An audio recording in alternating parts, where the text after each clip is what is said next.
Okay. Eyes here. Eyes on you, teacher. Yes, ma'am. Okay, so we are going to read the following sentences with double consonant words. So, ganiyang buntag, gibasa na to ang double consonant words. So, this time, we are going to read the following sentences with double consonant words. Teacher, una magbasa. After ana, you are going to follow after me. And then, after dayon, kamo lang dahil magbasa. Are you ready? Yes, we are. Okay, si teacher sa una ha. Okay, listen. Sentences with double consonant words. Pag naay question mark, sige, pasabot ana. Na? Say hunong, tarong ikudong. Namutana. Paminaw unsaon pagbasa.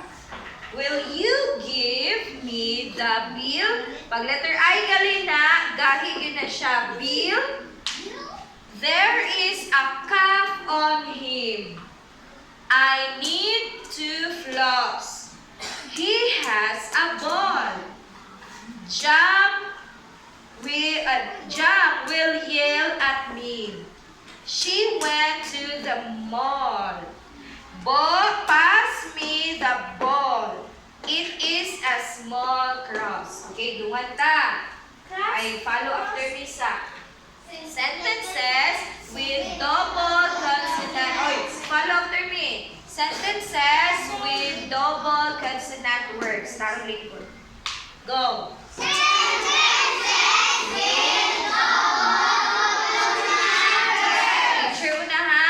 Will you give me the bill? Go. Will you give me the bill? There is a cuff on him. There is a on him.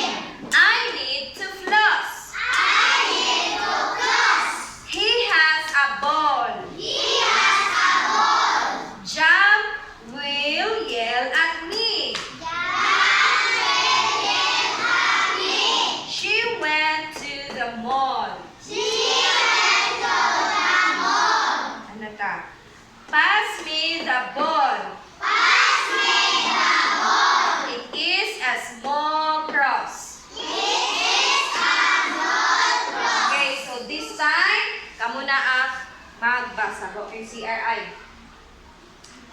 Okay, ready, go. Sentences, go. Sentences with double consonant words. Will you give me the bill?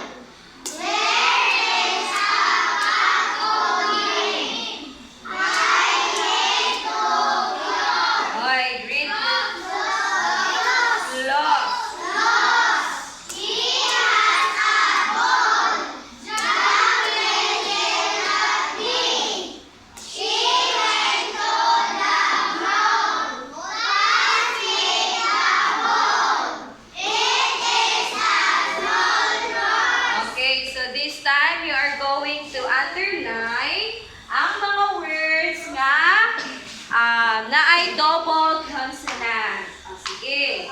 Answer number 1 or underline Louis. Asa tong chalk? Ano to? Ay. Demetri, di mo pahamak ba?